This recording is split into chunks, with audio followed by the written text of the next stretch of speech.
Kitab Kuning adalah kitab keislaman berbahasa Arab atau kitab keislaman berbahasa lainnya yang menjadi rujukan tradisi keilmuan Islam di pesantren.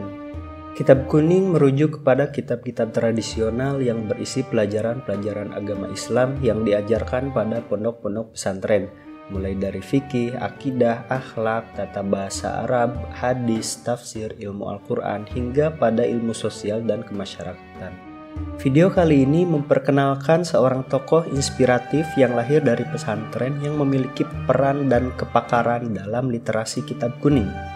Beliau adalah Kiai Ali Abdul Kholik, kelahiran Tasikmalaya, Jawa Barat.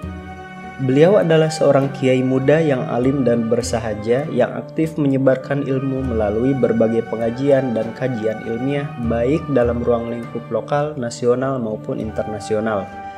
Beliau adalah seorang pengajar di Pondok Pesantren Sukahidang yang terletak di Singaparna, Tasikmalaya. Beliau juga merupakan seorang dosen di salah satu universitas di Tasikmalaya, yaitu Universitas Islam Kiai Haji Ruhiyat Cipasung.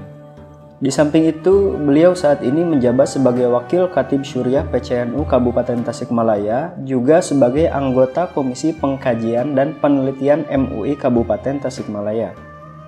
Beliau kerap meraih prestasi dan pencapaian serta melahirkan karya yang terkait dengan literasi Kitab Kuning dan pengembangan bahasa Arab. Di antara prestasinya adalah pernah menjuarai kompetisi membaca Kitab Kuning atau MKK Tafsir Al-Maraghi. Selain itu, beliau aktif menjadi Dewan Hakim MKK dan MTQ tingkat kabupaten. Beliau juga aktif menjadi pemateri kajian Kitab Kuning baik online maupun offline, di pesantren maupun acara-acara seminar. Saat ini, beliau juga aktif memberikan materi kajian rutin Kitab Kuning di Radio Purbasora Tasikmalaya.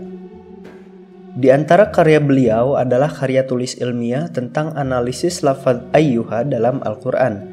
Kemudian, beliau juga mengembangkan metode searchable atau strategi cepat belajar membaca Kitab Kuning yang dituangkan dalam sebuah buku. Beliau adalah sosok yang menginspirasi karena kegigihannya dalam menuntut ilmu, seorang guru sejati yang memiliki semangat tinggi untuk menyebarkan ilmunya. Meskipun beliau masih muda, tetapi sudah menjadi tempat bertanya untuk solusi atas permasalahan-permasalahan dari berbagai kalangan masyarakat. Kamu jadi apapun silakan, asal kamu tidak pernah berhenti belajar. Hanya orang-orang sukses itu sejatinya bukan orang yang segala mampu dan dia berhenti. Tapi orang sukses itu sejatinya adalah orang yang mampu memahami realita, kemudian terus belajar menyesuaikan diri untuk menghadapi realita. Itulah sejatinya pelajar. Fahbaina fahmin nusus wa fahmil waqa'i. Bagaimana dia memahami teks sebagai panduan dalam langkah, kemudian fahmul waqa'i, memahami realita itu sendiri sebagai sarana dia untuk memahami bagaimana langkah kita harus kemana.